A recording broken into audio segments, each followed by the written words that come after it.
My name's Robert Reed. I live in Geneva. I've got 2 kids that attend Williamsburg School here. We've lived in the community for about 10 years. And if it's okay with the board, I'd actually just like to ask a couple of questions because there's information that's out there that might be a rumor, might be true.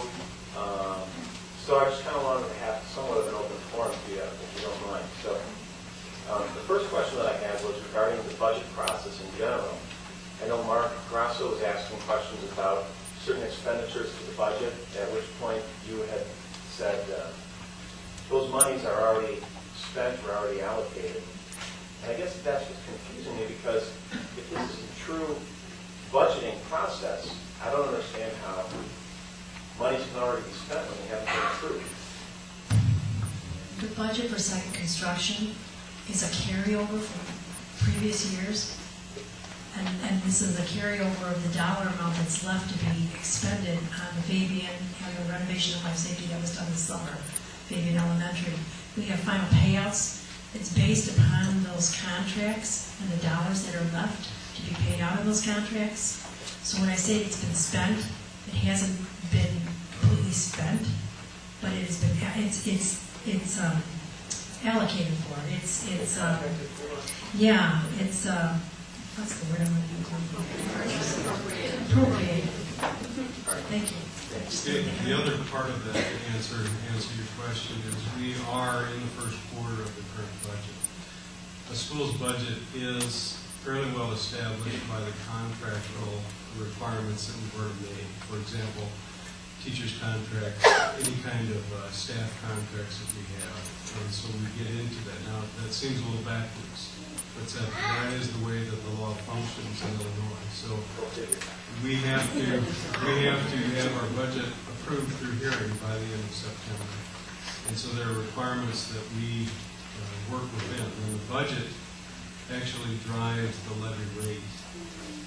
All right. The next 2 questions that I have are a little bit more specific. And I'll try to wrap this up quickly because I know we're working with some time constraints.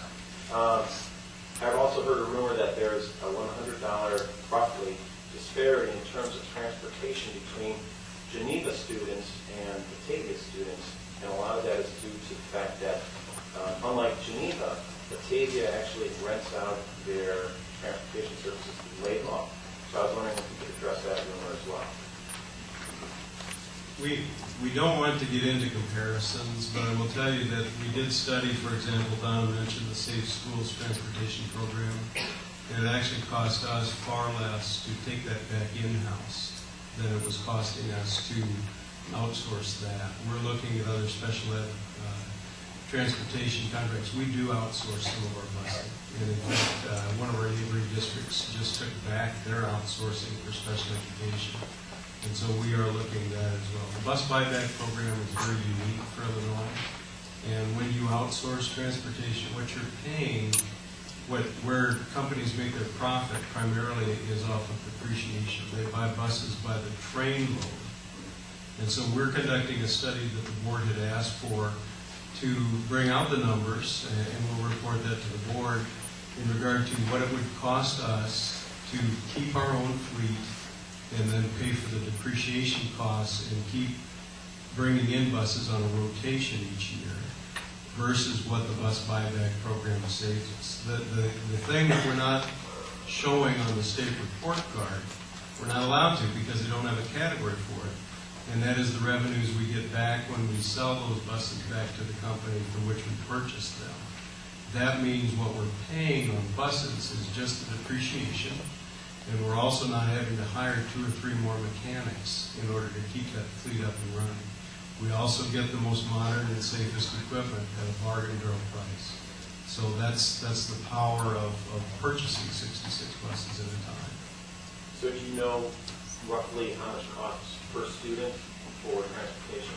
Yeah, about $513 per student. And we'll bring some of those comparisons to the board in our December study as well. And that would include that line item that's not realized yet? That includes that $500? That's taking that cost out. It's hard to compare apples to apples in transportation because you run different miles. The state of Illinois does not have a cost per mile breakdown. If we had that in this state, then we could do a very accurate comparison between districts as to how much the transportation actually was costing. And then the final question that I have is, I haven't been able to find any definitive answer regarding the percentages in terms of actual teachers in the Geneva School District versus the number of administrators. I've heard estimates that it's a 50-50 ratio from teachers to administrators. I don't really want to believe that. So, I'm going to redirect the answer to Craig Collins. He's our assistant superintendent in charge of human resources. I will tell you, it depends how you categorize. And this is true when you do comparisons between districts, and we are doing that comparison now in terms of comparing Geneva to other districts to see how many administrators we have in actuality compared to those districts. Some people will talk about administration just being everyone who's not a teacher.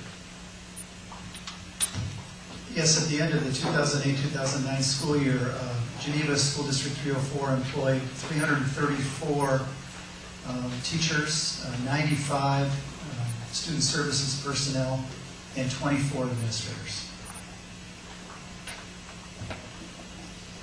Thank you. Next.